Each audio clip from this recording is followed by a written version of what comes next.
ನನ್ನ ಪ್ರೀತಿಯ ಮಗುವೆ, ನೀನು ಒಂದು ಶಕ್ತಿಶಾಲಿಯಾದ ಆಯಸ್ಕಂತದ ಹಾಗೆ ಇದ್ದೀಯ.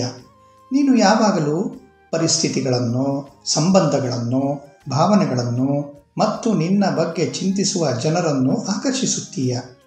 ಆದ ಕಾರಣ ನಿನ್ನಿಂದಾದಷ್ಟು ಉಚ್ಚ ತರಂಗಗಳಿಂದ ಕೂಡಿದ ಮತ್ತು ಧನಾತ್ಮಕವಾಗಿ ಇರುವಂತಹ ಯೋಚನೆಗಳನ್ನೇ ಪೋಷಿಸು. ನನಗೆ ತಿಳಿದಿದೆ, ಎಂದಾದರೊಮ್ಮೆ ನಿನಗೆ ಬೇಸರವಾಗುತ್ತದೆ ಮತ್ತು ನಿರಾಸೆ ಆಗುತ್ತದೆ. ಇದು ಮಾನವನ ಸಹಜ ಸ್ವಭಾವವಾಗಿದೆ. ಆದರೆ ಇದನ್ನೇ ಚಿಂತಿಸುತ್ತಾ ತುಂಬ ಸಮಯ ಕತ್ತಲೆಯಲ್ಲೇ ಕಳೆಯಬೇಡ. ಅಂತಹ ವಿಚಾರಗಳು ಬೇಕಾದರೆ ಬಂದು ಹೋಗಲಿ. ನೀನು ಏಕಾಗ್ರತನದಿಂದ ಮತ್ತು ಅಂತರ್ಮುಖಿಯಾಗಿ ಇರುವುದನ್ನು ಕಲಿತುಕೋ.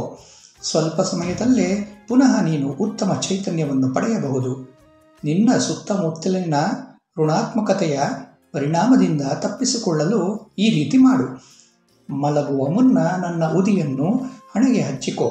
ಆದಷ್ಟು ಬೇಗ ನೀನೊಂದು ಫಲದಾಯಕ ಪಯಣವನ್ನು ಮಾಡುತ್ತೀಯ. ಸಂತಸದಿಂದ ಇರು ಮತ್ತು ನಗುನಗುತ್ತಾ ಇರು.